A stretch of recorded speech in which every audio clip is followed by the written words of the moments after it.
Good morning to all. आप सभी का अपना यूट्यूब परिवार आदित्य साइंस कंसेप्ट पर स्वागत है। आपके लिए हमने एक प्रयास और भी लाया है। 25 क्वेश्चन का साइंस का टेस्ट सीरीज आपके लिए हमने बनाकर लाया है। तो उम्मीद करते हैं कि आज का जो भी आपको टेस्ट सीरीज कंप्लीट करवाए जाएंगे, वो सारे जो भी आपको इन्फॉर्मेशन दिए जाएंगे वो सभी चीज़ों को आप नोट करेंगे और साथ ही साथ आप अपने स्कोर को भी बेहतर कर पाएंगे। तो चलिए, बात की बातें होते रहेगी। तो आज हम लोग अपने टेस्ट सीरीज को स्टार्ट करते हैं और आपको एक और इन्फॉर्मेशन दे देते हैं। इन्फॉर्मेशन है कि आपको यहाँ पर 25 क्वेश्चन के जितने सारे सॉल्यूशन आपको करवाए जाएंगे, इन सारे ऑप्शन को, जो भी आपको ऑप्शन दिया गया है यहाँ पर, जो भी आपको संभावित प्रश्न बताए जाएंगे, वो हो सकता है कि आपके एग्जाम में हूबहू क्वेश्चन मिल जाए, या तो उससे रिलेट करके उसके सर्कुलर पाथ में देखा जाए तो क्वेश्चन आ सकते हैं। तो इसको संभावित प्रश्न मानकर भी चलिएगा और अच्छे ढंग से कंप्लीट करिएगा मेरे भाई। तो चलिए, क्वेश्चन को हम लोग स्टार्ट करते हैं और आज का सबसे फर्स्ट क्वेश्चन है आपका, जैव आवर्धन प्रदर्शित करने वाला रसायन है। जैव आवर्धन प्रदर्शित करने वाला रसायन है। ऑप्शन है आपका CFC, DDT, NADP and ATP। क्या हो सकते हैं आपके अनुसार? आप उत्तर लगाएंगे। देखिए, सबसे पहले आपको समझना होगा कि जैव आवर्धन होता क्या है। जैव आवर्धन की अगर बात करें तो जो भी आप खाद्य श्रृंखला है, जो भी खाद्य श्रृंखला है, तो खाद्य श्रृंखला में होता क्या है। खाद्य श्रृंखला की अगर हम बात करें तो खाद्य श्रृंखला में बहुत सारे ऐसे पदार्थ मिले होते हैं जो दूषित करता है भोजन को। जो क्या करता है? भोजन को दूषित बना देता है। यानी दूषित पदार्थ या प्रदूषित करने वाले पदार्थ उपस्थित होते हैं। पदार्थ उपस्थित होते हैं जिसे हम लोग क्या कहते हैं? तो आप कहेंगे कि जिसे हम जैव आवर्धन कहते हैं।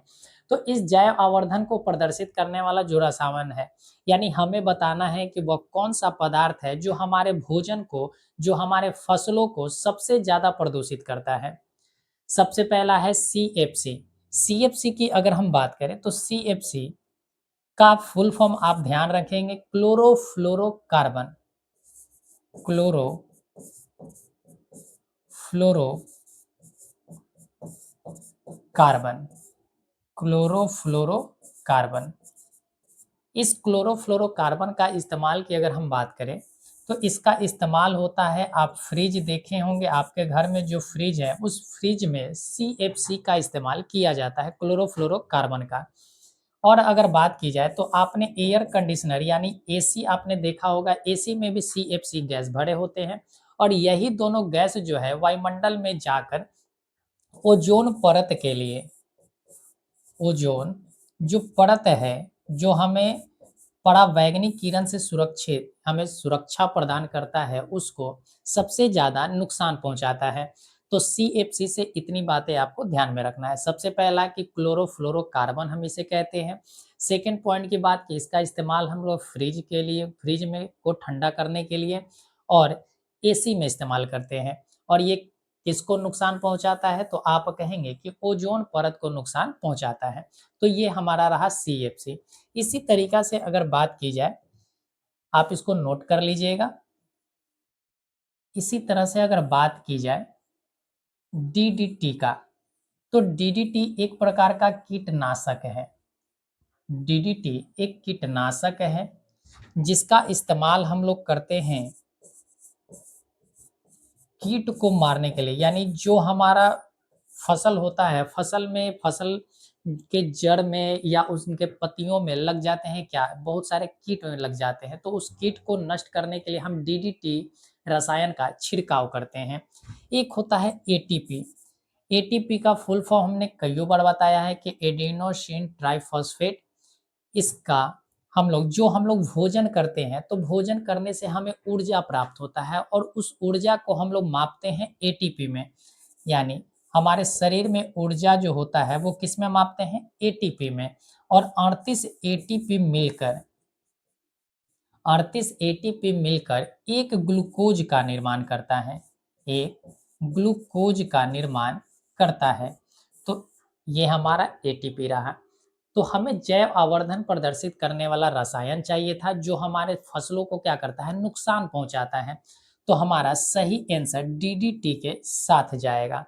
डीडीटी ही एक ऐसा पदार्थ है, एक ऐसा रसायन है जो हम फसलों को तो देते हैं कीट से बचाने के लिए, लेकिन मिट्टी की उर्वरकता कम कर देती है। साथ ही साथ होता क्या है कि जो फसल होते हैं, फसल में बहुत सारे नुकसान पहुंचाने वाले रसायन शामिल हो जाते हैं जो हमारे शरीर के लिए हार्मफुल होता है। बात क्लियर हुआ? चलिए, तो अगले प्रश्न की ओर बढ़ते हैं। प्रश्न है हमारा, रंध्र का मुख्य कार्य क्या होता है? रंध्र का मुख्य कार्य क्या होता है? प्रकाश संश्लेषण का, गैसों का विनिमय एवं वाष्पोत्सर्जन करने का, पोषण प्राप्त करने का, या भोजन का परिवहन करने का क्या काम होता है रंध्र? देखिए, आपने पत्तियां देखा होगा, पत्तियों में छोटे छोटे छिद्र पाए जाते हैं, पत्तियों में छोटे छोटे छिद्र पाए जाते हैं, स्टोमाटा पाया जाता है जिसको हम रंध्र कहते हैं। इस रंध्र का कार्य होता है क्या? तो गैसों का विनिमय करने का। गैसों का विनिमय, विनिमय कहने का अर्थ होता है कि आदान प्रदान करने का। विनिमय का अर्थ होता है आदान प्रदान, आदान प्रदान करने का, या इसी चीज को हम कह सकते हैं कि बाहर निकालने का, बाहर निकालने, या कह सकते हैं कि अंदर जाने। विनिमय का कार्य यही होता है। पहले हमारे जो भी हमारे पूर्वज थे वो पहले हमें वस्तु विनिमय प्रणाली चलती थी। वो होता क्या था कि हम अगर आलू ले जाते हैं तो आलू के बदले में गेहूं मिलता था। तो वैसे ही रंध्र का काम होता है विनिमय करने का, यानी कि क्या करता है, ऑक्सीजन को बाहर निकाल देता है और CO2 को अंदर। बाहर निकालने का काम कौन सी गैस, O2 गैस का, और अंदर करने का CO2। तो ऑक्सीजन और CO2 गैस का आदान प्रदान करने का या बाहर निकालने और अंदर प्रवेश करने का कार्य किसका होता है? तो रंध्र का कार्य होता है। और साथ ही साथ वाष्पोत्सर्जन का भी काम होता है। वाष्पोत्सर्जन का भी काम होता है। वाष्पोत्सर्जन में क्या होता है कि जो अत्यधिक पानी होने की वजह से पानी को वाष्प में बदलकर ऊपर वाष्पित कर दिया जाता है। तो ये हमारा रंध्र का काम होता है। इसमें और सारे ऑप्शन है। भोजन के परिवहन, भोजन के परिवहन से एक एग्जाम्पल आप ध्यान रखेंगे कि हमने दो आपको उत्तक बताया है। एक उत्तक है, देखिए, भोजन के परिवहन की अगर बात की जाए तो भोजन के परिवहन के लिए ध्यान रखिएगा कि एक पौधे में पाया जाता फ्लोएम। फ्लोएम एक जटिल उत्तक है, एक जटिल उत्तक है जिसका काम होता है भोजन के परिवहन करने का। भोजन के परिवहन करने का काम फ्लोएम का काम होता है। और इसी तरीका से अगर बात की जाए तो पौधों में जल का परिवहन, पौधों में जल का परिवहन करने का काम जाइलम का होता है। और पौधे में दो प्रकार के जटिल उत्तक पाए जाते हैं, एक होता है फ्लोएम और एक होता है जाइलम। याद कैसे करेंगे? तो फ से होता है फूड और फ से होता है फ्लोएम। फ से होता है फूड और फ से होता है फ्लोएम। तो फूड का परिवहन फ्लोएम के द्वारा, और ज से होता है जल और ज से होता है जाइलम। तो जाइलम का कार्य होता है जल के परिवहन करने का। इतनी बात समझ में आया? प्रकाश का, प्रकाश संश्लेषण करने के लिए आप ध्यान रखेंगे कि जो हरा कलर होता है, पौधों में जो हरा रंग होता है प्रकाश संश्लेषण का कार्य होता है। और ये क्लोरोफिल के द्वारा होता है। क्लोरोफिल के द्वारा हमारे जो भी पेड़ पौधे होते हैं उनमें प्रकाश संश्लेषण की क्रियाएं होती हैं। और प्रकाश संश्लेषण की क्रियाएं में हमें क्या क्या चाहिए? तो पानी चाहिए, हमें और क्या चाहिए? तो सूर्य का प्रकाश चाहिए, कार्बन डाइऑक्साइड चाहिए, टेम्परेचर चाहिए। ये तमाम बातों पर क्या होता है? प्रकाश संश्लेषण की क्रियाएं डिपेंड करती हैं। उम्मीद करते हैं आपकी आपको समझ में आ रहा होगा। चल, अगले प्रश्न की ओर चलते हैं। प्रश्न है, वायुमंडल में CO2 का प्रतिशत क्या है? हमारे वायुमंडल में CO2 का प्रतिशत क्या है? 0.3%, 0.03%, 0.003% एंड 0.0003%। क्या आपके अनुसार उत्तर होंगे? आप जल्दी बताएंगे। देखिए, अगर बात की जाए कि हमारे वायुमंडल में नाइट्रोजन की प्रतिशत, कि नाइट्रोजन कितने परसेंट है, तो आप ध्यान रखेंगे कि नाइट्रोजन 78% है। हमारे वायुमंडल में नाइट्रोजन सर्वाधिक पाया जाता है और सर्वाधिक कितना परसेंट होता है? 78% होता है। इसी प्रकार से अगर कभी ऑक्सीजन का पूछ लिया जाए कि हमारे वायुमंडल में ऑक्सीजन कितना परसेंट उपस्थित होता है, तो आप कहेंगे कि 21% ऑक्सीजन उपस्थित होता है।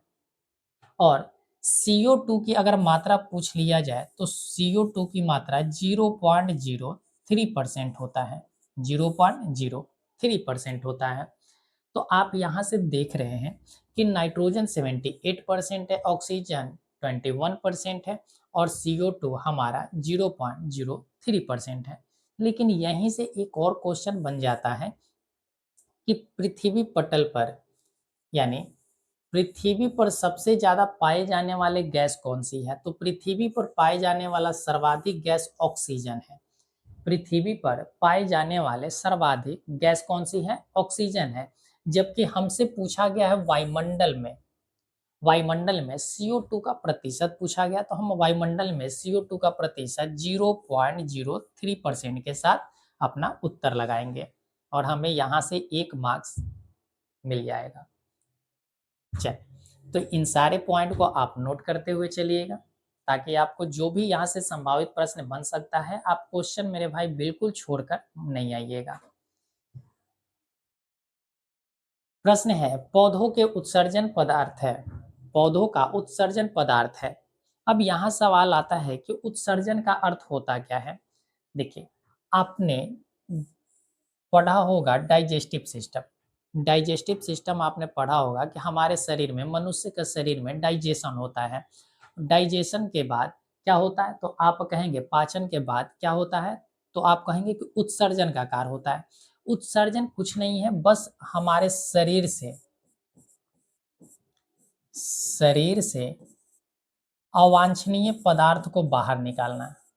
जो भी अवांछनीय पदार्थ होता है उसको क्या करना है? तो आप कहेंगे कि बाहर निकालना, बाहर निकालना क्या कहलाता है? तो आप कहेंगे कि उत्सर्जन कहलाता है। अब जैसे हमारे शरीर से हम भोजन करते हैं, तो भोजन से हमें ऊर्जा प्राप्त होता है, ऊर्जा प्राप्त होता है, लेकिन उसका जो वेस्ट होता है, जो हमारे शरीर के लिए अनुपयोगी हो गया, अब वो हमारे शरीर के लायक नहीं है, जिसको हम मल कहते हैं, यानी गंदगी कहते हैं। तो वो क्या होता है? हमारे जो भी होते हैं शरीर से अवांछनीय पदार्थ, वो शरीर से बाहर निकाल लिए जाते हैं और यही हमारा उत्सर्जन कहलाता है। इसी तरीका से पौधों में भी उत्सर्जन होता है। तो पौधों में उत्सर्जन होते हैं, तो वो उत्सर्जन पदार्थ कौन-कौन सा हो सकता है? पहला है ऑप्शन टैनिन हो सकता है, सेकंड ऑप्शन है गोंद हो सकता है, थर्ड ऑप्शन हो सकता है रेजिन, या डी नंबर ऑप्शन कहता है कि इनमें से सभी होंगे। तो देखिए, टैनिन जो होता है, ये एक प्रकार का उत्सर्जी पदार्थ है, उत्सर्जन पदार्थ है। इसी तरीका से गोंद भी होता है, रेजिन भी होता है। ये तीनों के तीनों हमारे पौधे में उत्सर्जन पदार्थ के रूप में बाहर निकलते हैं। तो हम सही आंसर किसके साथ जाएंगे? ऑप्शन नंबर डी के साथ। हम सही आंसर किसके साथ जाएंगे? ऑप्शन नंबर डी के साथ। टेनिन, टेनिन किस में पाया जाता है? तो आप ध्यान रखेंगे, चाय में। टेनिन किसमें पाया जाता है? चाय में।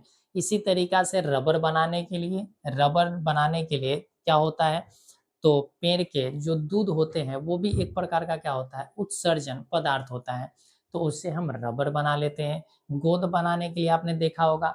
अब सिंपल सी एक भाषा में अगर समझा जाए, तो आपने देखा होगा कि जैसे आम का जो पेड़ होता है, आम के पेड़ में आपने देखा होगा कि उसमें से कुछ चिपचिपा पदार्थ जैसा निकलते रहता है, तो वो एक प्रकार का गोंद है।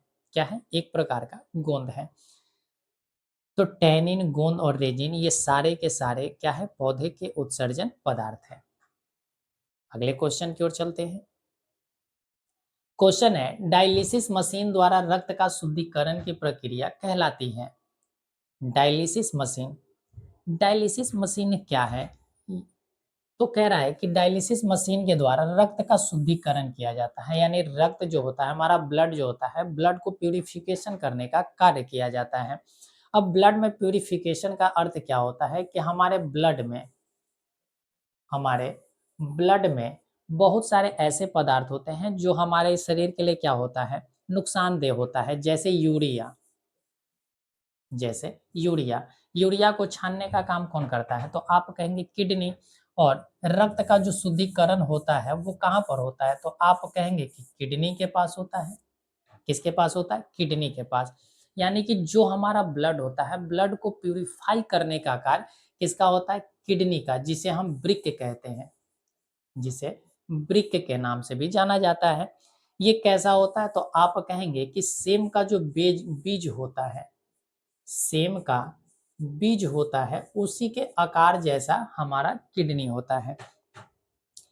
तो किडनी के द्वारा रक्त का शुद्धिकरण हुआ, और ये जब किडनी किसी का खराब हो जाता है तो डायलिसिस मशीन के द्वारा रक्त का शुद्धिकरण किया जाता है। तो कह रहा है कि वह प्रक्रिया क्या कहलाता है? डायलाइसेट कहलाता है, डायलाइजर कहलाता है, सेलोफेन कहलाता है, या डीमो डायलिसिस कहलाता है। अब यहाँ से मेरे भाई, यहाँ से समझने का प्रयास कीजिए कि यहाँ हमसे बोला है कि डायलिसिस मशीन। अगर डायलिसिस मशीन कहा गया है तो यहीं पर हमें उत्तर भी मिल जाता है कि जो भी होगा वो डायलिसिस करने का कार्य होगा। डायलिसिस मशीन में किसका कार्य होगा? डायलिसिस करने का कार्य होगा, यानी शुद्ध का प्यूरिफिकेशन कहलाना डायलिसिस कहलाता है। और यही हमारा कहलाया डीमो डायलिसिस। क्या कहलाया? डीमो डायलिसिस कहलाया। तो इसका सही ऑप्शन कौन सा होगा? Option number D. आगे बढ़ जाएं क्वेश्चन पर। चलिए नेक्स्ट क्वेश्चन की ओर चलते हैं। नेक्स्ट क्वेश्चन है, निम्नलिखित में कौन गुरुत्वानुवर्तन का उदाहरण है? निम्नलिखित में कौन गुरुत्वानुवर्तन का उदाहरण है? ऑप्शन है आपका फल की वृद्धि, जड़ की वृद्धि, फूल की वृद्धि, या इनमें से कोई नहीं, या इनमें से कोई नहीं। कौन सा ऑप्शन सही होगा, आपसे पूछा गया है। तो सबसे पहले समझते हैं कि गुरुत्वानुवर्तन क्या होता है। देखिए, जैसे हमने माना कि ये हमारा पृथ्वी का धरातल है, ये हमारा पृथ्वी का धरातल है जिसको हम मिट्टी कह रहे हैं। इस मिट्टी में हम क्या करते हैं? बहुत सारे फसल उपजाते हैं, इसमें बहुत सारे पेड़ पौधे उपजते हैं। तो पेड़ पौधे यहाँ पर क्या होते हैं? ग्रोथ करते हैं। तो पेड़ पौधा के दो हिस्सा होता है। एक हिस्सा होता है कि वो एक हिस्सा जो होता है वो क्या होता है? तो आप कहेंगे कि एक हिस्सा भूमि के ऊपर दिखाई पड़ता है, और एक हिस्सा जो होता है वो भूमि के अंदर दिखाई पड़ता है। भूमि के अंदर दिखाई पड़ता है। तो ये भूमि के अंदर हो गया। अब यहाँ पर आपने बहुत सारे देखे होंगे कि यहाँ पर रूट वगैरह निकला होता है, जड़ें क्या होते हैं? जड़ें निकली होती हैं। और यहाँ पर आपने देखा होगा कि बहुत सारी टहनियाँ, भूमि के ऊपर बहुत सारी टहनियाँ निकली होती हैं, और इस टहनियाँ में बहुत सारी पत्तियाँ होती हैं। आप इस तरीक़ा से देखे होंगे।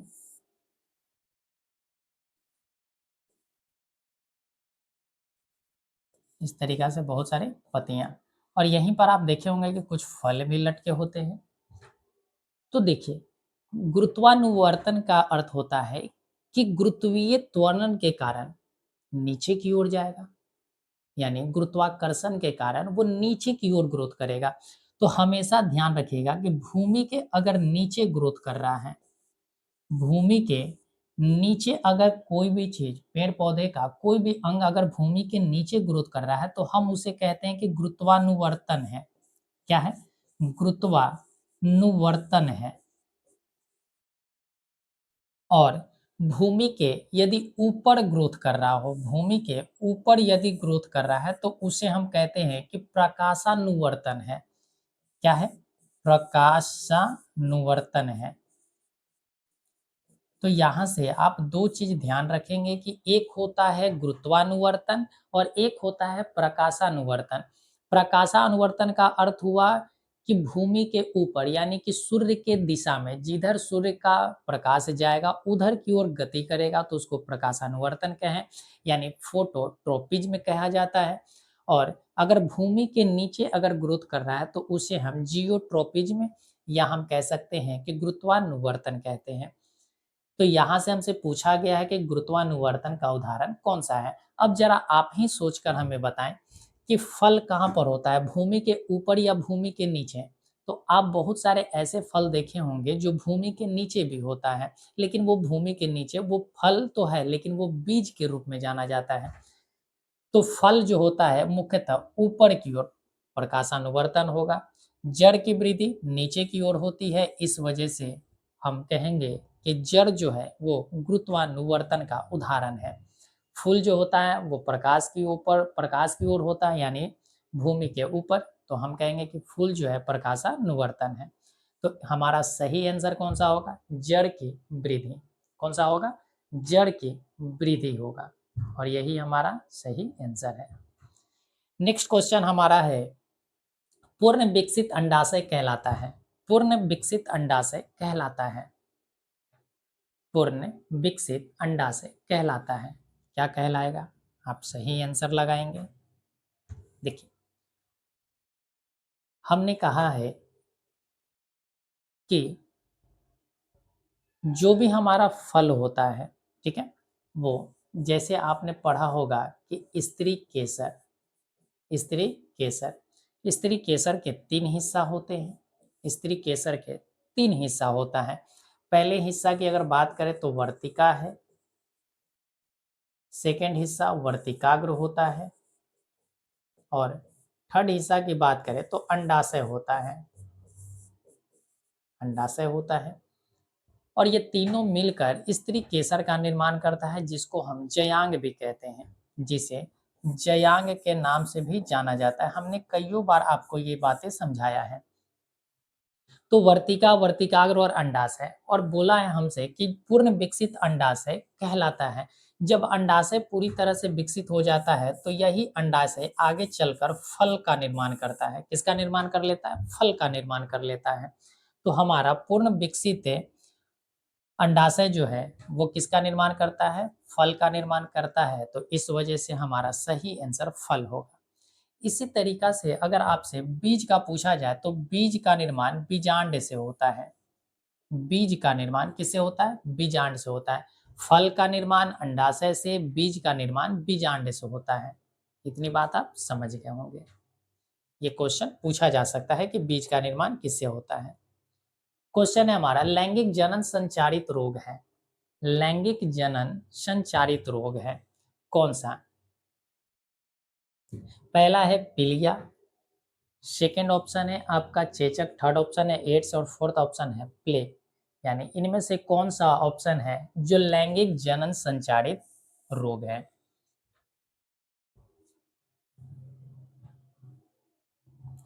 जिसे हम सेक्सुअल डिजीज के नाम से भी जानते हैं। तो देखिए पीलिया जो होता है हमारे शरीर में होते क्या है कि जब हमारा शरीर का पूरा फंक्शन जो होता है वो बहुत सारे अंग मिलकर कार्य करता है। तो ऐसे ही हमारे शरीर में एक लीवर होता है। लीवर में क्या होता है कि बिलुबिरिन एक पदार्थ निकलता है जो येलो कलर का होता है। उसी की मात्रा बढ़ जाने की वजह से पीलिया नामक रोग होता है। तो पीलिया रोग जो होता है वो किससे संबंधित है? यकृत से संबंधित है। इस बात को ध्यान रखिएगा। इसी तरीका से चेचक की अगर बात की जाए तो आपने देखा होगा कि शरीर पर फोड़े की तरह बाहर निकल जाता है, फोड़े की तरह, ठीक है, जैसे जलते हैं तो कैसे फोड़ा हो जाते हैं, उसी तरीका से फोड़ा की तरह निकल जाता है चेचक। तो छोटी माता आप कहते हैं, बड़ी माता कहते हैं, इस तरीका से। तो चेचक जो होता है वो त्वचा से संबंधित है। किससे संबंधित है? त्वचा से संबंधित है। प्लेग जो एक बीमारी होता है जो चूहे के द्वारा फैलने वाली एक बीमारी है। इसे हम चूहे के द्वारा, ये चूहे के संपर्क में रहने से प्लेग नामक रोग हो जाता है। तो ध्यान रखिएगा। एड्स जो है ये एक लैंगिक जनन संचारित रोग है, यानी कि ये सेक्सुअल डिजीज के नाम से जाना जाता है। तो इस बात को ध्यान रखेंगे। क्वेश्चन है किस पीएच मान वाला विलयन सबसे अधिक क्षारीय होता है? किस पीएच मान वाला विलयन जो है वो सबसे अधिक क्षारकीय होगा। तो सबसे पहले समझते हैं कि पीएच क्या होता है। देखिए, पीएच एक प्रकार का स्केल है। पीएच एक प्रकार का स्केल है जिसकी खोज सोरेनसन नामक वैज्ञानिक ने किया था। इस पीएच को 0 से लेकर 14 तक इस पे मार्क अंकित किया गया है। इसके बीच में एक मार्क आता है 7। 7 पर अगर किसी भी पदार्थ का, किसी भी कंपाउंड का अगर वैल्यू 7 आ जाए तो हम कहते हैं कि वो उदासीन है, हम उसे उदासीन कहते हैं। और 7 से जो भी पहले 0 की तरह आते हैं तो हम कहते हैं कि वो अम्लीयता दिखाता है। वो क्या दिखाता है? अम्लीयता। यानी कि जब हम 7 से 0 की ओर जाएँगे तो अम्लीयपन बढ़ेगा, अम्लीयपन बढ़ेगा। और जब हम 7 से 14 की ओर जाएँगे तो क्षारीयपन बढ़ेगा। क्या बढ़ेगा? क्षारीयपन बढ़ेगा। यानी 7 से पहले जैसे-जैसे हम आएँगे वैसे-वैसे उस कंपाउंड का अम्लीयपन बढ़ेगा, और जैसे-जैसे हम 7 से 14 की ओर मूव करेंगे तो हमारा क्षारीयपन बढ़ेगा। तो हमसे पूछा है कि अधिक क्षारीय कौन होगा? जो 14 के आस-पास का होगा वही सबसे अधिक क्षारीय होगा। तो यहाँ पर आपको ऑप्शन दिया गया है 5, 10, 11 और 8। तो 5 अम्लीय है। 5 क्या है? अम्लीय है, क्योंकि ये 7 से पहले है, 7 से पहले है, इस वजह से ये अम्लीय है। 10, 10 की अगर बात की जाए तो 10 यहाँ पर होगा। 11, 12 और ये रहा 13। अब यहाँ पर देखेंगे तो 11, 10 से ज़्यादा क्षारीय 11 होगा। 10 से ज़्यादा क्षारीय कौन होगा? 11 होगा। और 8 से ज़्यादा क्षारीय कौन होगा? 10 होगा। तो सबसे अधिक क्षारीय अगर देखा जाए तो सबसे अधिक क्षारीय कौन होगा? तो 11 होगा, क्योंकि ये 14 के सबसे ज़्यादा करीब है। तो ऑप्शन नंबर सी हमारा सही आंसर होगा। ऑप्शन नंबर सी हमारा सही आंसर होगा। क्यों? क्योंकि 14 के करीब कौन-सा है? 11 है, इस वजह से। बात समझे? तो जैसे-जैसे हमेशा ध्यान रखिएगा कि जिसका पीएच वैल्यू सबसे कम होगा, 7 से कम होगा तो वो ज़्यादा अम्लीय होगा, और 7 से अगर आगे बढ़ते हैं तो जिसका पीएच वैल्यू अधिक, उसका क्षारीयपन अधिक होगा। 10 नंबर क्वेश्चन है, चूना जल का रासायनिक नाम क्या है? चूना जल का रासायनिक नाम क्या है? हमने इस क्वेश्चन को कितनी बार प्रैक्टिस करवाया है। अगर आप पहले इन सारे क्वेश्चन का अगर आपको पहले 9 सेट अगर कंप्लीट करवाया गया है और 9 सेट आप अच्छे ढंग से कंप्लीट किए होंगे तो ये सारे क्वेश्चन आपको ईजी सा लग रहा होगा। नहीं तो आप सोच रहे होंगे कि क्वेश्चन कहाँ से लाया गया है। ये सारे क्वेश्चन आपके पूछे हुए हैं, प्रीवियस ईयर में पूछा हुआ ये सवाल है। चूना जल का रासायनिक नाम। देखिए, चूना जल हम किसको कहते हैं? जब हम बिना बुझा हुआ चूना को, जब हम बिना बुझा हुआ चूना में, बिना बुझा हुआ चूना में हम जल मिला देते हैं। क्या करते हैं? जल मिला देते हैं तो वो हमारा चूना जल बन जाता है। और ये किस कलर का होता है? तो आप कहेंगे कि दूधिया कलर का होता है। किस कलर का? दूधिया रंग का ये कंपाउंड तैयार हो जाता है। इसका इस्तेमाल हम लोग किसमें करते हैं? अगर चूने जल की अगर बात की जाए तो इसके इस्तेमाल हम लोग करते हैं सफ़ेदी करने में, दीवारों को सफ़ेदी करने में, यानी दीवारों को कलर करने में हम लोग इसका इस्तेमाल करते हैं। तो कह रहा है कि बिना बुझा हुआ चूना, बिना बुझा हुआ चूना का रासायनिक सूत्र आप ध्यान रखेंगे कैल्शियम ऑक्साइड। कैल्शियम ऑक्साइड के नाम से हम जाने जाते हैं बिना बुझा हुआ चूना को। इसी तरीक़ा से कह रहा है कली चूना, कली चूना को भी हम कहते हैं कैल्शियम ऑक्साइड। कैल्शियम ऑक्साइड भी कली चूना का ही नाम है। कैल्शियम ऑक्साइड आप देख रहे हैं कि यहाँ पर लिखा हुआ CaO।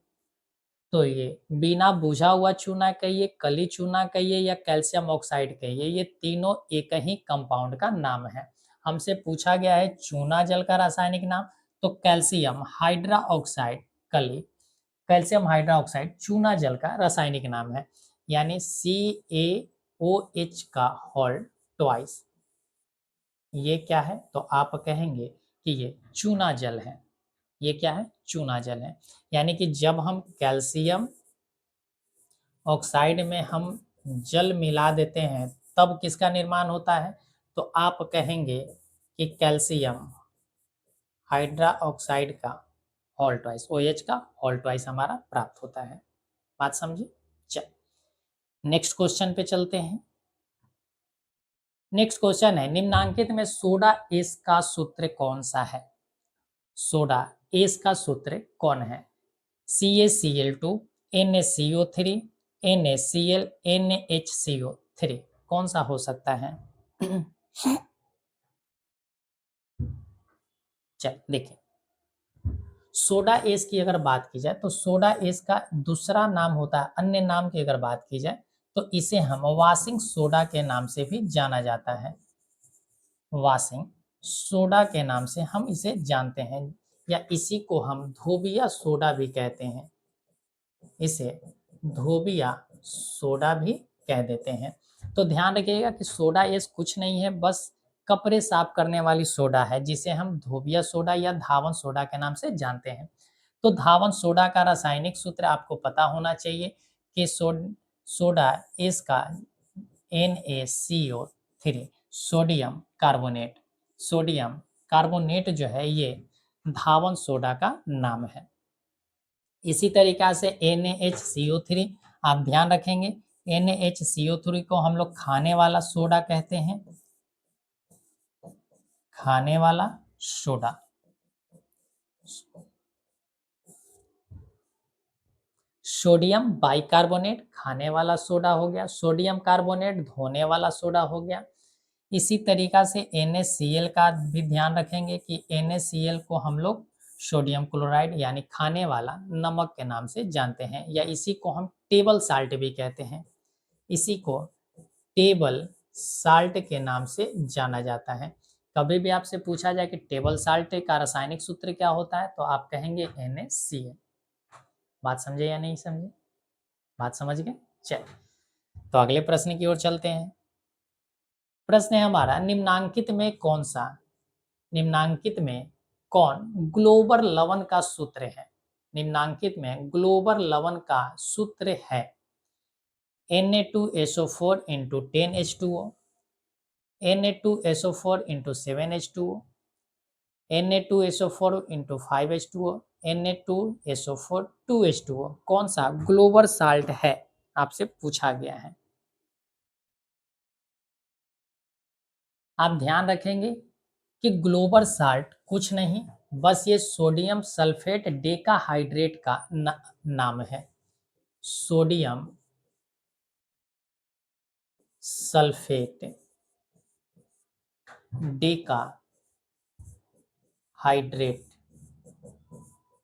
डेकाहाइड्रेट का ये अन्य नाम है ग्लोबल लवण।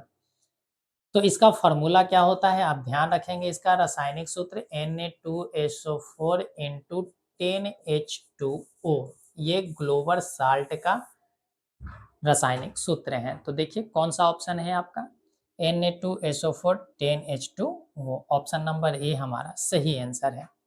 ऑप्शन नंबर ए सही आंसर है। तो ध्यान रखेंगे कि ग्लोबल साल्ट से भी क्वेश्चन आया हुआ है। चल अगले प्रश्न पर चलते हैं। निम्नांकित में कौन सा पदार्थ बिना ज्वाला के साथ जलता है? यानी आपसे पूछा गया है कि वह कौन सा पदार्थ है जो बिना ज्वाला के साथ जलता है। बिना ज्वाला कहने का मतलब है कि उनमें कोई भी फ्लेम नहीं दिखाई पड़ते हैं हमें। मोमबत्ती है, मीथेन गैस है, केरोसिन है, कोयला है। वह कौन सा पदार्थ है? मोमबत्ती, मीथेन, केरोसिन या कोयला।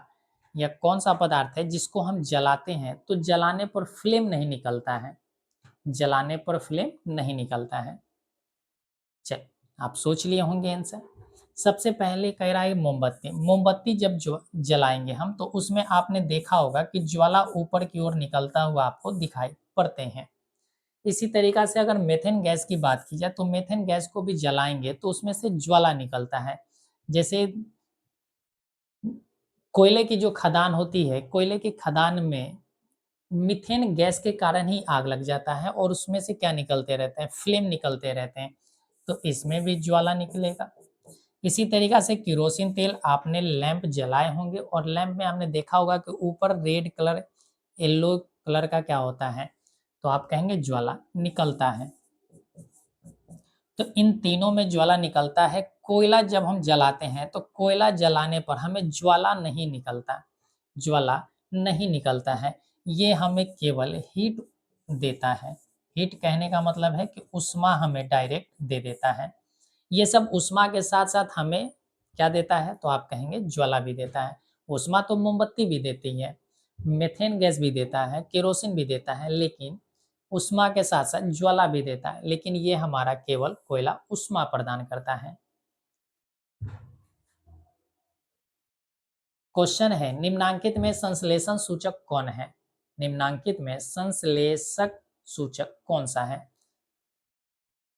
संश्लेषण सूचक का अर्थ होता है जो हमें एसिड और बेस का ज्ञान दे दें, एसिड और बेस का हमें पता बता दें कि कौन एसिड है और कौन बेस है। बात समझे? तो कह रहा है हल्दी, लाल पत्ता गोभी, मेथिल ऑरेंज और लिटमस पत्र।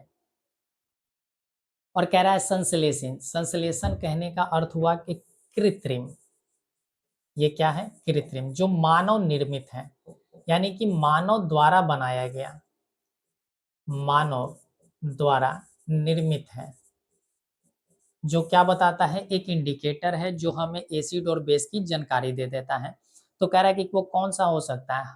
हल्दी हो सकता है, लाल पत्ता गोभी हो सकता है, लिटमस पत्र हो सकता है, मेथिल ऑरेंज हो सकता है। क्या हो सकते हैं?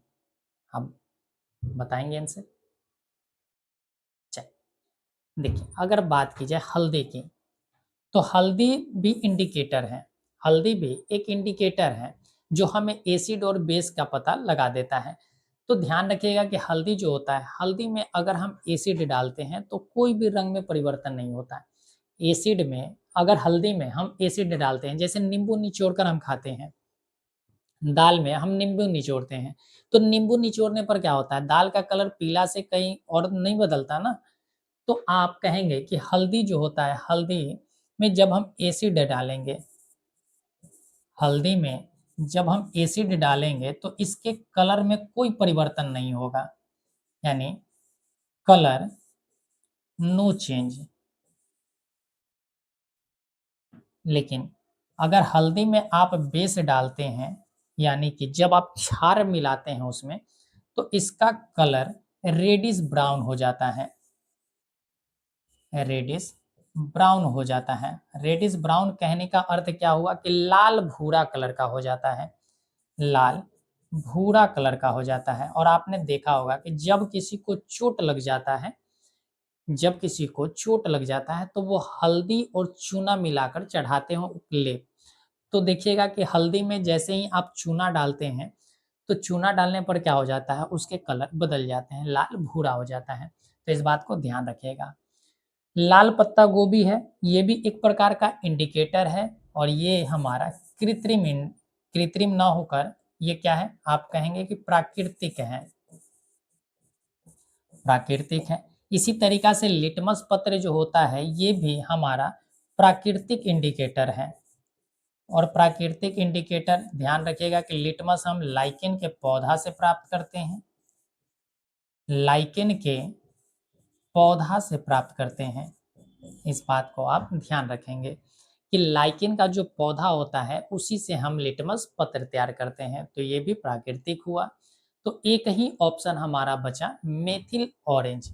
तो इसका सही आंसर किसके साथ जाएगा मेरे भाई? तो आप कहेंगे कि मेथिल ऑरेंज के साथ जाएगा। किसके साथ जाएगा? मेथिल ऑरेंज के साथ जाएगा। बात क्लियर हुआ? बोलिए, कोई समस्या इसमें?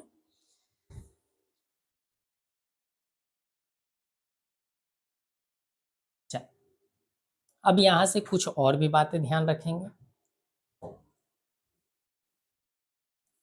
मेथिल ऑरेंज से अगर एक पॉइंट आप ध्यान रखें तो क्या आपको ध्यान रखना है मेथिल ऑरेंज से, कि अगर मेथिल ऑरेंज में अगर हम एसिड डालते हैं, अगर एसिड है तो वो क्या करेगा? मेथिल ऑरेंज का कलर लाल बना देगा। क्या बना देगा? लाल बना देगा। और अगर बेस है तो बेस में मेथिल ऑरेंज का कलर पीला हो जाएगा। क्या हो जाएगा? पीला हो जाएगा। तो मेथिल ऑरेंज अम्ल में लाल कलर का हो जाता है और क्षार में ये पीला कलर का हो जाता है। इसी तरीका से आपसे ये भी पूछा जा सकता है कि लाल पत्ता गोभी का क्या होगा। लाल पत्ता गोभी का क्या होगा? लाल पत्ता गोभी का क्या होगा? देखिए, अगर लाल पत्ता गोभी की अगर बात की जाए तो लाल पत्ता गोभी में अगर अम्ल डाला जाए तो ये लाल बैंगनी हो जाएगा। कैसा हो जाएगा? लाल बैंगनी कलर का हो जाएगा। और जब हम लाल पत्ता गोभी में हम एसिड डालते हैं, यानी कि हम एसिड ना बेस डालते हैं, यानी कि क्षार जब हम मिलाते हैं तो क्षार मिलाने पर क्या होता है? तो आप कहेंगे कि इसका कलर हरा हो जाता है। इसका कलर कैसा हो जाता है? हरा हो जाता है। तो ये दोनों पॉइंट आप ध्यान रखेंगे, बी और सी का जो भी पॉइंट आपको लिखाया गया वो आप ध्यान रखेंगे कि लाल पत्ता गोभी में, पत्ता गोभी को अगर हम एसिड में डालेंगे तो उसका कलर लाल बैंगनी हो जाएगा और जब हम क्षार में डालेंगे तो इसका कलर हरा हो जाएगा, लाल पत्ता गोभी का। इसी तरह से मेथिल ऑरेंज को अगर एसिड में डालेंगे तो लाल हो जाता है और जब बेस में डालते हैं तो पीला कलर का हो जाता है। तो ये कितने बार, बहुत बार आ चुके हैं प्रश्न, इस बात को ध्यान रखेंगे। चल, तो अगले प्रश्न की ओर हम लोग चलते हैं। क्वेश्चन है, उपचयन में निम्नलिखित में से क्या होता है? उपचयन में निम्नलिखित में से क्या होता है? ऑप्शन है हाइड्रोजन का वियोग होता है, इलेक्ट्रॉन का त्याग होता है, ऑक्सीजन का योग होता है, इनमें से सभी। क्या उत्तर हो सकते हैं? देखिए, आप ध्यान रखिएगा कि एक अभिक्रिया होता है रेडॉक्स। एक अभिक्रिया होता है रेडॉक्स। रेडॉक्स अभिक्रिया में एक होता है अपचयन का कार्य, एक होता है अपचयन अभिक्रिया और एक होता है उपचयन अभिक्रिया। एक होता है अपचयन अभिक्रिया और एक होता है उपचयन अभिक्रिया। और जब ये दोनों होते हैं तो उसे हम कहते हैं कि रेडॉक्स अभिक्रिया है। उसे हम क्या कहते हैं? कि रेडॉक्स अभिक्रिया है। हमेशा ध्यान रखिएगा, उपचयन है तो अपचयन भी साथ साथ होगा और अपचयन होगा तो उसके साथ साथ उपचयन भी होगा। तो यहाँ दो पॉइंट आपको ध्यान रखना है। दो पॉइंट आपको क्या ध्यान रखने हैं? देखिए, सबसे पहले पॉइंट है कि अगर आपसे अपचयन पूछा जाए तो अपचयन में ध्यान रखेंगे कि हाइड्रोजन की संख्या बढ़ती है। हाइड्रोजन की संख्या में, हाइड्रोजन की जो संख्या होती है वो क्या होती है? तो वृद्धि होती है, वो वृद्धि होता है। यानी कि हाइड्रोजन की संख्या में वृद्धि हो जाएगा, हाइड्रोजन जुड़ेगा, वृद्धि हुआ यानी कि जुड़ेगा। यहाँ हमारे पास स्पेस कम है तो इसको थोड़ा सा हम लिख देते हैं जुड़ेगा। हाइड्रोजन जुड़ेगा, यानी किसी भी रिएक्शन में अगर हाइड्रोजन जुड़ा है तो हम उसे कहेंगे कि अपचयन हुआ है। हाइड्रोजन जुड़ा तो अपचयन, ऑक्सीजन, ऑक्सीजन हटा, ऑक्सीजन क्या हुआ? हटा है, यानी बाहर निकला है तो हम उसे कहेंगे कि अपचयन। तो अपचयन का सबसे पहला पहचान है कि हाइड्रोजन जुड़ेगा, ऑक्सीजन निकलेगा। ऑक्सीजन निकला तो भी अपचयन, हाइड्रोजन जुड़ा तो भी अपचयन। इसी तरीका से आप ध्यान रखेंगे कि इलेक्ट्रॉन बाहर निकलेगा, इलेक्ट्रॉन बाहर निकलेगा तो भी क्या होगा? तो आप कहेंगे कि अपचयन होगा। तो अपचयन के तीन आप बातें ध्यान रखेंगे। अगर ये तीन याद है तो आपको उपचयन भी याद होगा। या हाइड्रोजन जुड़ रहा, अपचयन में हाइड्रोजन जुड़ेगा तो ध्यान रखेंगे कि उपचयन में हाइड्रोजन बाहर जाएगा, हाइड्रोजन बाहर निकलेगा। इसी तरीका से ऑक्सीजन यहाँ पर अपचयन में हटा है यानी बाहर निकला है तो यहाँ पर ऑक्सीजन उपचयन में जुड़ेगा, ऑक्सीजन जुड़ेगा।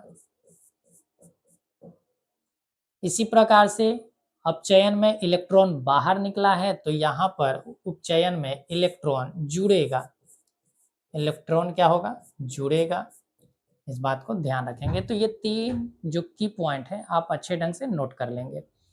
तो यहाँ कहा है कि उपचयन में क्या क्या होता है, तो हाइड्रोजन का वियोग, वियोग कहने का अर्थ हुआ कि बाहर निकलना, वियोग का अर्थ हुआ बाहर निकलना। तो हाइड्रोजन निकलता है, बिल्कुल बाहर निकलता है उपचयन में। कह रहा है इलेक्ट्रॉन का त्याग होता है, इलेक्ट्रॉन का त्याग होता है। अच्छा देखिए यहाँ पर एक हमसे मिस्टेक हो गया, अब ध्यान रखेंगे कि अपचयन में इलेक्ट्रॉन बाहर नहीं, इलेक्ट्रॉन जुड़ेगा, इलेक्ट्रॉन क्या होगा, जुड़ेगा। और इस बात को ध्यान रखेंगे कि उपचयन में इलेक्ट्रॉन बाहर निकलता है, इलेक्ट्रॉन बाहर निकलेगा, बाहर निकलेगा, इस बात को ध्यान रखेंगे। तो इलेक्ट्रॉन का त्याग होता है, उपचयन में क्या हुआ है, इलेक्ट्रॉन बाहर निकला है, यानी कि इलेक्ट्रॉन का त्याग हुआ है।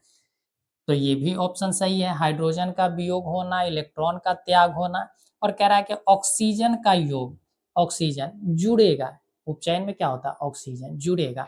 तो यहाँ पर ये तीनों का तीनों ऑप्शन सही है, तो हम किसके साथ जाएंगे, इनमें से सभी के साथ जाएंगे, इनमें से सभी के साथ हमारा सही आंसर होगा। तो उपचयन आप समझ गए, अपचयन भी आप समझ गए, और ये दोनों होगा तो इसे हम कहते हैं क्या, रेडॉक्स रिएक्शन के नाम से जाना जाता है। तो इसको याद कैसे रखना, एक याद कीजिए, दूसरा ऑटोमेटिक याद होगा। आप उपचयन याद रखिए या अपचयन याद रखिए। उपचयन में क्या है, इलेक्ट्रॉन का त्याग होगा, हाइड्रोजन का त्याग होगा, ऑक्सीजन जुड़ेगा, यही मामला खत्म हो गया, उपचयन खत्म। तो नेक्स्ट क्वेश्चन पे हम चलते हैं। नेक्स्ट क्वेश्चन है, जल के वैद्युत अपघटन में कैथोड पर कौन सी गैस मुक्त होता है। यानी कि जल का जब हम वैद्युत अपघटन करते हैं, जब उससे जल से हम विद्युत प्रवाहित करते हैं, जल से जब हम विद्युत गुजारते हैं, तो कह रहा है कि जल टूटेगा, यानी H2O टूटेगा। H2O टूट कर क्या होगा, तो आप कहेंगे कि कैथोड पर, किस पर, कैथोड पर, यानी कैथोड, और एक होता है एनोड, एक होता है कैथोड और एक होता है एनोड। आप ध्यान रखेंगे कि कैथोड नेगेटिव होता है, कैथोड नेगेटिव होता है, एनोड पॉजिटिव होता है। तो अपने से विपरीत आयन वाले को आकर्षित करेगा। हाइड्रोजन पॉजिटिव होता है, कैथोड नेगेटिव, यानी कि हाइड्रोजन जाएगा किसके पास, तो आप कहेंगे कैथोड के पास जाएगा। और ऑक्सीजन किसके पास जाएगा, तो आप कहेंगे कि एनोड के पास जाएगा, ऑक्सीजन एनोड के पास जाता है। तो कैथोड पर कौन सी गैस मुक्त होती है, तो आप कहेंगे कि हाइड्रोजन गैस मुक्त होती है। कौन सी गैस, हाइड्रोजन गैस मुक्त होती है। ऑक्सीजन कहाँ पर, तो आप कहेंगे कि ऑक्सीजन जो होगा वो एनोड पर होगा, किस पर होगा, एनोड पर होगा। ओजोन का आपको सूत्र हमने बताया है कि ओजोन का फॉर्मूला आप ध्यान रखेंगे O3, यानी ऑक्सीजन के 3 परमाणु मिलकर ओजोन परत का निर्माण किया है।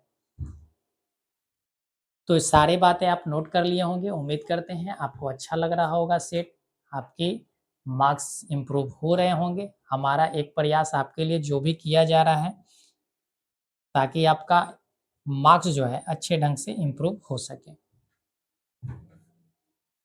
क्वेश्चन है हमारा, सघन माध्यम से विरल माध्यम में गमन करने पर आपतन कोण और अपवर्तन कोण में क्या अंतर है।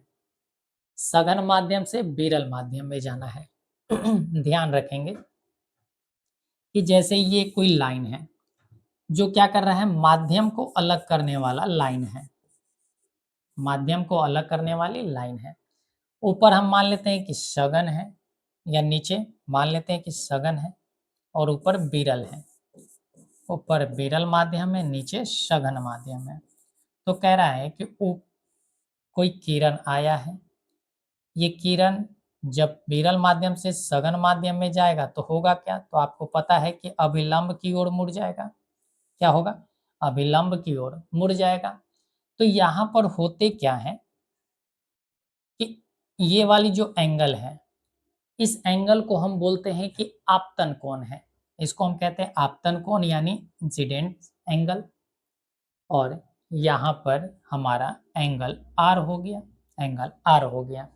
तो एंगल आई और एंगल आर दोनों इक्वल होते हैं, दोनों क्या होते हैं, इक्वल होते हैं। तो सघन माध्यम से विरल माध्यम में गमन करने पर आपतन कोण और अपवर्तन कोण में अंतर कुछ नहीं होता है, बस आई और आर दोनों बराबर होते हैं। आई और आर दोनों बराबर होता है, इस बात को ध्यान रखेंगे।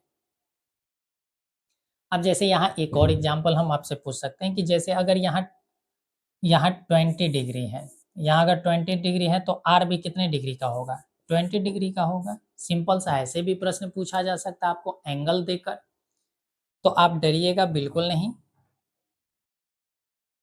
क्वेश्चन है, निर्देशांक चिन्ह परिपट्टी में सभी दूरियां मापी जाती हैं। यानी कि जब भी निर्देशांक चिन्ह प्रपट्टी होती है तो उसकी सभी दूरियां हम किस में मापते हैं। तो आप समझ रहे होंगे, आपको हमने लेंस पढ़ाया है, आपको हमने दर्पण पढ़ाया है। तो दर्पण में आपको पता है कि ये हमारा मुख्य अक्ष हुआ, ये हमारा मुख्य अक्ष। जहां पर दर्पण और मुख्य अक्ष एक दूसरे को काटते हैं तो इसी को हम कहते हैं ध्रुव। इसी को क्या कहते हैं, ध्रुव कहते हैं। तो जितनी सारी हमने दूरियां मापते हैं वो सारा का सारा जो दूरी होता है वो कहाँ से मापा जाता है, तो आप कहेंगे कि ध्रुव से मापा जाता है। किससे मापा जाता है, ध्रुव से। तो ध्यान रखिएगा कि निर्देशांक चिन्ह का जो परिपट्टी है उसकी दूरियां हमेशा ध्रुव से मापी जाती हैं, यानी पोल से मापी जाती हैं, हमेशा पोल से मापी जाती है। बात क्लियर है। चलिए, तो नेक्स्ट क्वेश्चन पे चलते हैं। नेक्स्ट क्वेश्चन है, निम्नलिखित में से किस धातु से सोलर सेल बना होता है। सोलर सेल किस धातु का बना होता है, सोना का, सिलिकॉन का, जस्ता का या प्लेटिनम का, किसका बना होता है। तो आप ध्यान रखेंगे कि सोलर सेल जो बना होता है वो सिलिकॉन धातु का बना होता है। किसका बना होता है, सिलिकॉन धातु का बना होता है। और ये सिलिकॉन धातु एक प्रकार का अर्धचालक है। ये क्या है, अर्धचालक है। अर्धचालक का एक और एग्जाम्पल ध्यान रखेंगे कि जर्मेनियम होता है। जर्मेनियम भी एक क्या है, अर्धचालक है। तो सिलिकॉन के बाद अर्धचालक में हम जर्मेनियम का भी इस्तेमाल कर लेते हैं। नेक्स्ट क्वेश्चन कहता है, 100 वाट टू 20 वोल्ट के एक बल्ब के आड़े 100 वोल्ट विभवांतर आरोपित करने पर प्रवाहित विद्युत धारा होगा। यानी कि एक बल्ब है जिस पर अंकित किया गया है, जैसे ये कोई बल्ब है, इस बल्ब पर लिखा गया है कि 100 वाट है। कितना वाट है, 100 वाट है। और इस पे लिखा गया है कि 220 वोल्ट है। कितना वोल्ट है, 220 वोल्ट है। तो कह रहा है कि 100 वोल्ट के अगर विभवांतर आरोपित की जाए इस पर तो विद्युत धारा कितना प्रवाहित होगा। तो आपने एक फॉर्मूला पढ़ा होगा कि V बराबर I into R, Ohm's law आपने पढ़ा होगा, ओम्स लॉ आपने पढ़ा होगा। अच्छा, हमसे पूछा गया, हमसे दिया गया पावर के टर्म में, क्या दिया गया, पावर के टर्म में दिया गया है। तो पावर के टर्म में ही हम उत्तर लगाएंगे। तो पावर बराबर क्या होता है, तो आप कहेंगे कि V इंटू आई, V इंटू आई, यही पावर का फॉर्मूला होता है। V इंटू आई पावर का फॉर्मूला होता है। तो सबसे पहले हम देखेंगे कि 100 वोल्ट का अगर विभवांतर है तो 100 वोल्ट पर कितना पावर मिलेगा, कितना पावर मिलेगा। तो आप यहां से निकाल लें सबसे पहले पावर। तो देखिए, अगर 220 वोल्ट है, 220 वोल्ट का विभवांतर है तो पावर कितना हो रहा है, तो आप कहेंगे कि 100 वाट का पावर है। तो जब हम अगर 100 वोल्ट का विभवांतर यूज करेंगे, 100 वोल्ट का यूज करेंगे तो कितना पावर होगा उसका, तो आप कहेंगे कि 100/220 इंटू 100, यही होगा, यानी कि इतना वाट हो जाएगा। तो यहाँ से देखिए, एक जीरो से एक जीरो ये गया तो बचा क्या, 1000/22 वाट, यानी कि इतना वाट शक्ति है इसका। तो यहाँ से पूछा जा रहा है कि प्रवाहित विद्युत धारा, तो धारा यहाँ से हम P बराबर V इंटू आई का फॉर्मूला लगाकर निकाल लेते हैं। P कितना है, तो यहाँ से अगर देखा जाए तो I बराबर क्या होगा, तो आप कहेंगे P अपॉन V हो जाएगा, P अपॉन V हो जाएगा। तो यहाँ से P अपॉन V लगा देते हैं।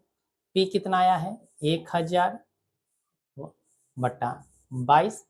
V कितना है, तो आप कहेंगे कि 100 वोल्ट है, तो इंटू 100 कर देते हैं, 100 वोल्ट हो गया। तो यहाँ से 2 जीरो से 2 जीरो गया, यहाँ से 2 पंचे 10 हो गया और 2 से 11, तो यहाँ से हुआ क्या, तो आप कहेंगे कि 5/11, 5/11 और 5/11 एम्पियर, क्योंकि धारा को हम किस में मापते हैं, एम्पियर में मापते हैं, तो 5/11 एम्पियर हो गया। तो इसका सही आंसर कौन सा हो गया, option number C. Option number C इसका सही आंसर है। चलिए अगले प्रश्न की ओर चलते हैं। प्रश्न है, विद्युत बल्ब के फिलामेंट का द्रव्य होता है। विद्युत बल्ब का फिलामेंट किसका बना होता है, सीधा सा प्रश्न पूछा गया है। द्रव्य का अर्थ है पदार्थ, यानी किस पदार्थ का बना होता है। नाइक्रोम का, टंगस्टन का, लोहा का, इनमें से कोई नहीं। तो आप ध्यान रखेंगे कि नाइक्रोम जो तार होता है, इसका इस्तेमाल हम करते हैं विद्युत हीटर में, विद्युत हीटर में कर देते हैं नाइक्रोम तार का। या जो आपका प्रेस वाली मशीन होती है, प्रेस मशीन यानी कि आयरन की हम बात कर रहे हैं, किसकी बात कर रहे हैं, आयरन की बात कर रहे हैं, जिससे हम कपड़ा प्रेस करते हैं। तो कपड़ा प्रेस करने वाले जो होते हैं मशीन, उसमें जो क्वाइल लगा होता है वो भी किसका बना होता है, नाइक्रोम के तार का बना होता है। टंगस्टन का इस्तेमाल हम लोग करते हैं विद्युत बल्ब में, टंगस्टन का इस्तेमाल करते हैं विद्युत बल्ब में, इस बात को ध्यान रखेंगे। चलिए 22 नंबर क्वेश्चन है, प्रकाश का न्यूनतम तरंग दैर्ध्य कितना होता है। प्रकाश का न्यूनतम तरंग दैर्ध्य कितना होता है, इस बात को पूछा गया आपसे। 550 नैनोमीटर, 380 नैनोमीटर, 100 नैनोमीटर या 760 नैनोमीटर क्या होता है। देखिए अगर कभी भी न्यूनतम तरंग दैर्ध्य अगर पूछा जाता है कि किस कलर का होता है, तो कलर में आप ध्यान रखिएगा कि न्यूनतम जो होता है वो बैगनी कलर का होता है। किसका होता है, बैगनी कलर का। और अधिकतम की अगर बात की जाए तो अधिकतम लाल कलर का होता है, अधिकतम लाल कलर का होता है। न्यूनतम बैगनी और अधिकतम लाल कलर का होता है। यहाँ पर हमसे पूछा है प्रकाश का न्यूनतम। प्रकाश तो बहुत सारे हैं, तो प्रकाश में सबसे न्यूनतम ध्यान रखिएगा कि 100 नैनोमीटर होता है। कितना होता है, 100 नैनोमीटर होता है। और 100 नैनोमीटर ये यूवी रे का होता है। किसका होता है, यूवी रे का 100 नैनोमीटर। और मैक्सिमम अगर पूछा जाए तो 760 तक होता है, मैक्सिमम 760 तक होते हैं। चलिए 23 नंबर क्वेश्चन कहता है कि वैद्युत प्रतिरोध के कारण चालक में उत्पन्न होता है, यानी कि जब एक विद्युत परिपथ है और विद्युत परिपथ का अगर प्रतिरोध है तो उसके कारण क्या उत्पन्न होगा। कह रहा है कि प्रत्यास्थान होगा, चुंबकत्व होगा, उसमेय प्रभाव होगा या इनमें से कोई नहीं होगा। हमेशा मेरे भाई ध्यान रखिएगा कि अगर प्रतिरोध हुआ, यदि प्रतिरोध हुआ तो प्रतिरोध के कारण उष्मा उत्पन्न होगा। क्या उत्पन्न होगा, उष्मा उत्पन्न होगा। देखिए अभी हमने पढ़ा है कि टंगस्टन बल्ब आपने पढ़ा, ये प्रीवियस जो क्वेश्चन था इसमें आपने पढ़ा क्या, बल्ब के बारे में। बल्ब में क्या था, बल्ब आप देखे होंगे कि टंगस्टन का बल्ब क्या होता है, हीट होता है और हीट होकर लाल होता है। क्यों, क्योंकि उसका प्रतिरोध अधिक होता है, टंगस्टन का प्रतिरोध अधिक होता है। और जब उसका प्रतिरोध अधिक हो रहा है तो वो धारा को गुजरने नहीं दे रहा, वो अधिक धारा को गुजरने नहीं दे रहा है। तो उसके कारण क्या हो रहे हैं, उष्मा उत्पन्न हो रहे हैं, उसके कारण उष्मा उत्पन्न हो रहा है और हमें प्रकाश मिल रहा है। इसी तरीका से नाइक्रोम का भी तार जो होता है उसके भी प्रतिरोध अधिक होते हैं, वो विद्युत को ज्यादा रोकता है, जिस कारण से उसमें उष्मा उत्पन्न होते हैं और हम क्या कर लेते हैं, उससे खाना बना लेते हैं। तो यहाँ पर आपसे जो क्वेश्चन पूछा गया है, इस क्वेश्चन में आपको कोई भी दिक्कत नहीं होनी चाहिए। कह रहा है कि विद्युत प्रतिरोध के कारण चालक में उत्पन्न क्या होगा? तो हीट उत्पन्न होगा। क्या उत्पन्न होगा? हीट उत्पन्न होगा। इसी वजह से जब प्रतिरोध बढ़ जाता है, तो आपने देखा होगा कि शॉर्ट सर्किट भी हो जाते हैं। क्या होते हैं? Short circuit. तार गल के गिर जाते हैं, तार में आग लग जाती है गर्मी के मौसम में। आपने ऐसे ही केस आपने सुना होगा। आज का सेकेंड लास्ट क्वेश्चन है, लघु पथन के समय परिपथ का प्रतिरोध। अगर लघु पथन है, लघु पथन कहने का अर्थ क्या है कि छोटी सी परिपथ, छोटी सी परिपथ यानी एक ऐसा परिपथ है जो बहुत ही छोटा है। तो होगा क्या? परिवर्तित नहीं होता है, यानी उसका प्रतिरोध पर क्या प्रभाव पड़ेगा? कह रहा है कि कोई परिवर्तन नहीं होगा। आगे कह रहा है बहुत कम हो जाएगा। नेक्स्ट कह रहा है कि बहुत अधिक बढ़ जाएगा। और ऑप्शन नंबर डी कह रहा है कि इनमें से कुछ भी नहीं होगा, इनमें से कोई नहीं होगा। तो आपके अनुसार क्या लग रहा है? आपको हमने विद्युत टॉपिक अच्छे ढंग से इलेक्ट्रिसिटी टॉपिक करवाया है, तो उसमें हमने बताया कि जो रजिस्टेंस होता है, रजिस्टेंस हमेशा रो इंटू एल अपॉन ए होता है। क्या होता है? रो इंटू एल अपॉन ए होता है। यानी कि प्रतिरोध जो है वो लंबाई पर डिपेंड करेगा और साथ ही साथ मोटाई पर भी डिपेंड करेगा। कहने का अर्थ है कि अगर जिसकी लंबाई, तार की अगर लंबाई ज़्यादा हो जाए, तार की लंबाई ज़्यादा हो जाए तो प्रतिरोध ज़्यादा होगा, प्रतिरोध भी उसका क्या होगा? ज़्यादा होगा।